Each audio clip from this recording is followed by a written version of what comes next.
Siento genuinamente que se le tira demasiado hate injustificado a la primera ronda del Ragnarok cuando genuinamente me parece una ronda a la altura que cumple su bendita función, que es ser una ronda introductoria al final del día que plasma claramente cuáles son las intenciones de la misma, cómo van a girar los combates y incluso la mitología de los mismos, debido a que con esta ronda se nos deja muy en claro que la mitología e incluso los artefactos de los dioses pueden ser tergiversados por terceros o por malas traducciones, dejando en claro que no se puede confiar en absolutamente nada de lo que se da por sentado, como por ejemplo los guantes de Thor, que resultaron ser todo lo contrario a lo que las leyendas y el conocimiento popular pensaban que eran. Por no hablar de lo más importante del combate en sí mismo, que era el bendito lenguaje visual, que en la animación es un puto asco, porque son 3 capítulos en los que, voy a ser completamente honestos, casi me duermo. La ronda en la adaptación animada es infernal e infumable. Puedo compararla incluso con la segunda temporada de Blue Lock, esos personajes que literalmente el balón no se movía cuando se hacían los pases, o la infame tercera temporada de One Punch Man, porque sinceramente la adaptación que se le hace a la primera ronda del Ragnarok creo que es la peor de todas con diferencia, y siendo posiblemente la ronda que menos diálogos tiene entre los involucrados, no le hace para nada un favor. Se hace una ronda lentísima que da mucha flojera de ver. Y eso no es culpa tanto de la obra original ni de los personajes, que sí, son simples. Yo no voy a defender lo contrario. Thor y Lubu son posiblemente los dos personajes más simples y más directos de toda la obra. Pero hay una gran diferencia entre ser un personaje simple que cumple su función en el momento en el que se presenta y se termina su ronda, a ser un puto personaje plano que literalmente no aporta nada a la misma, como son estos dos casos. Aunque incluso voy a salvar a Hayun, porque ¿saben qué? Hayun es una herramienta para su bendita ronda que se centra enteramente en Zero y Buda. Los personajes principales de esa ronda son Zero y Buda, y por eso Hayun es una herramienta y no importa tanto. Pero lo de Leónidas es infumable y no tiene perdón de Dios. Y volviendo a los involucrados, Thor y Lubu, aquí voy a romper una lanza a favor de ellos dos, porque muchas veces se dicen que son los dos personajes más olvidables de la bendita ronda. Y sí, son los primeros, por ende son los que menos desarrollo tienen, y incluso hasta hace poco Thor no había hecho absolutamente nada después de haber ganado su bendita ronda y básicamente no había participado ni era importante en la bendita trama. Hasta hace poco, quiero aclarar. Pero sinceramente tienen un desarrollo bastante decente y su bendito dolor y su bendita lucha interna está bastante justificada por lo que muestran en pantalla. Tienen un desarrollo corto, sí, pero para empezar ni siquiera son el mismo personaje, como muchas veces he escuchado, porque la razón de su soledad y de su frustración por ser el más fuerte ni siquiera tiene la misma base, porque partiendo desde el desgraciado Lubu, él no se aburrió porque era el más fuerte y ya está.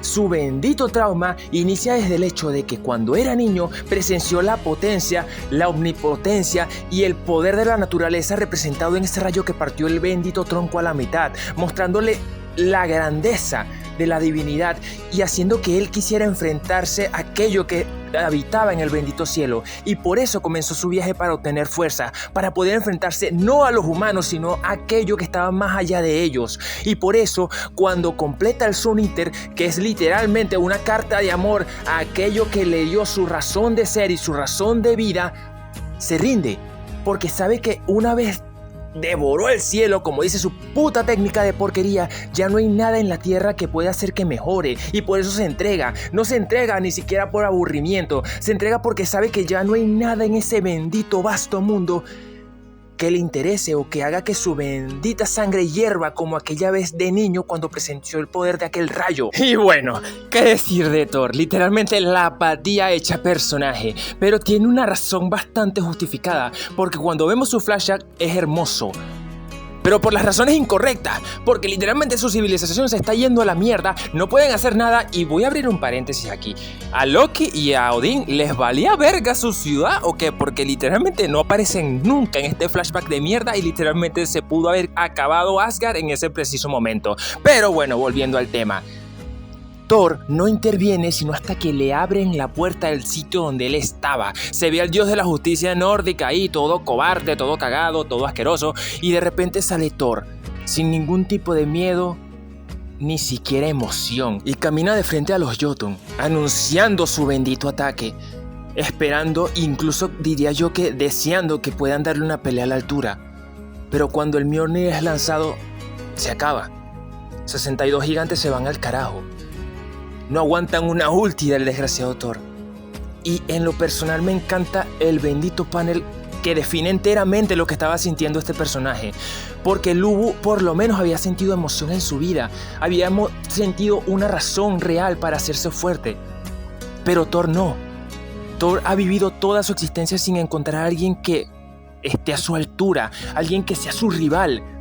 Y por eso, precisamente, es que me molesta tanto la bendita adaptación. Porque lo que se captura en el manga define enteramente al desgraciado Thor, pero en la animación hasta siento que se pasa por alto ese hecho que es tan importante. Y también, luego de este flashback de mostrarnos la peor versión y la cara más desesperada de Thor, aparece el bendito Lubu frenando su ataque, mostrándole que hay alguien a la altura de la circunstancia frente a él. Y este combate toma otro ámbito, porque el lenguaje visual es vital en esta ronda, porque se nos muestra como claramente Thor por primera vez en su vida está disfrutando un enfrentamiento, lo da todo, y cuando rompen su bendito guante, por primera vez en su vida, necesitó del Mjolnir al 100%. Y le dice una frase que más en tono de burla y humillación, es en tono de plegaria y de petición hacia Lubu, pidiéndole que por favor siguiera viviendo luego de su primer ataque al máximo poder del Mjolnir. Y luego siguen luchando y siguen dándolo todo hasta que finalmente Lubu cae por el peso de sus heridas. Porque si bien aguantó muy bien la bendita ronda, Thor simplemente es demasiado y le parte las piernas. Pero no se dirige a él en torno de burla, ni siquiera en torno de desprecio, luego de que su bendito rival cae al suelo. Más bien se ve incluso afligido, pero una vez llega a su caballo y le presta su fuerza, este no reniega, no se queja, sino que entiende las aspiraciones del humano y da el máximo de su fuerza en un último ataque que finalmente termina por destruir el cuerpo y las aspiraciones de los humanos en esta ronda. Pero sinceramente, considero que está bien y es hermosa esta ronda por eso mismo, porque un simple humano, esa raza que al principio del bendito Ragnarok tan solo tachaban como una raza inferior que no podía hacer nada, empujó al gran Thor, que ni siquiera necesitó de toda su fuerza para barrer a un ejército invasor de sus tierras que literalmente los estaban destrozando, a usar su máxima fuerza y su máximo poder, reconociéndolo como la única persona que lo llevó a una batalla de vida o muerte real. Y por eso es que Lubu se encuentra satisfecho cuando ya no le queda de otra más que aceptar su bendito destino. Por eso se va feliz, porque sabe en el fondo de su corazón que lo entregó todo y no hay nada de qué avergonzarse ni de qué arrepentirse. Y por eso digo que es un personaje redondo, muy simple, pero que cumple su función,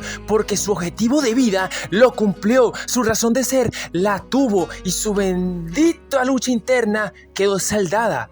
Al contrario que cierto personaje de mierda que literalmente no aporta nada a su bendita pelea ni a la obra en general. Y ya teniendo el resultado entre manos, las tropas de Lubu eligen hacer un último sacrificio por mera admiración y lealtad hacia su señor que los guió en la vida y ahora los guiará en la muerte. Y Thor, en lugar de tratarlos como basura de insectos, como por ejemplo sí trató antes de la primera ronda al Incubo que estaba amenazando a Brunhild, elige hacer un homenaje a su amigo fallecido, dándole un funeral a la altura y saliendo de la arena, en medio de un minuto de silencio por haber perdido a la única persona que realmente lo hizo emocionarse por un combate.